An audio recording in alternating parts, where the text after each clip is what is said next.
One of my favorite people, by the way. Yeah, you have a long and storied history with Pat Sajak.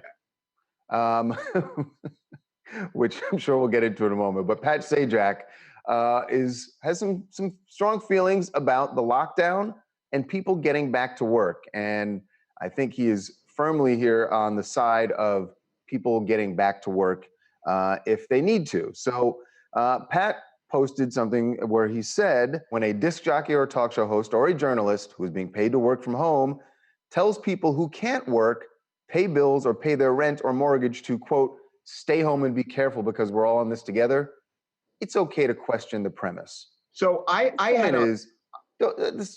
what he's saying, and Pat was being very nice, but I think what he's saying is this is hypocritical for people who are still gainfully employed to be telling other people, just stay home.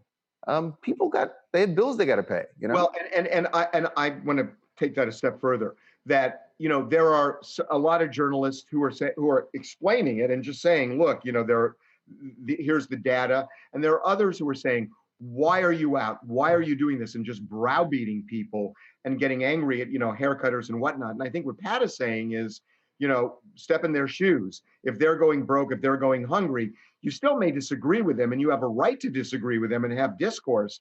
But to say, you should be doing this as if your position is equivalent to my position is unfair. And I think that's going on to some extent. Oh, I think that's 100% right. I mean, look, to a lot of people who are continuing to work from home, we're included in this. It's an abstract idea that people are really struggling and not getting paychecks and living hand to mouth.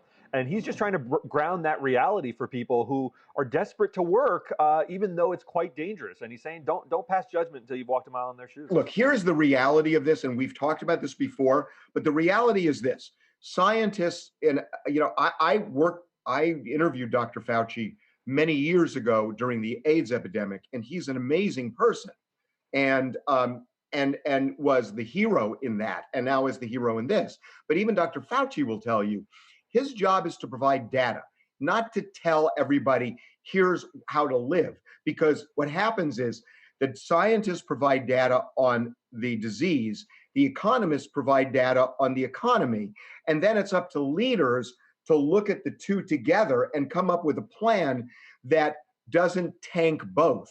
And there has been a lot of criticism, I think justified, that that at least on the national level, that hasn't really happened. It's happened more at the state and local level. Right. But I think that's what we're talking about here, is balancing, but not ignoring one because you favor the other. Right. And you can't, exactly. And I think that's Pat's point, is don't ignore how hard this is for people who are losing everything. Meanwhile, there's a big spike in China again, where they may have to self-quarantine again. And the big fear is that as people go out, and there are a lot of people, Charles, I don't know about you, but I was out this weekend bicycling, and God, so few people relatively were wearing masks. People down at the beach were just sunbathing, even though they weren't supposed to. So it just feels like it's not, the distancing part is not being taken seriously. Not being taken seriously. And your concern is that what's happening in China could be what happens here. Hi, it's Dr. Yaya in Memphis, Tennessee. This is quite the divisive topic for the American people. And no matter what decisions are made in the next few weeks, not everyone is going to be pleased. But we do know for sure that we cannot reopen America too early, and we certainly cannot wait until it's too late. Well, America's reopened to some extent. So that horse is out of the barn to some extent, because most states in some form have reopened various parts of the economy. So we'll see. What were you going to say? No, I just, I don't want to belabor the point, but I still see what Pat Sajak is talking about makes sense to me, but that is a different thing altogether than what you were just talking about, Harvey, about all the people totally different. Absolutely. Going on the beach or going to a bar and all that.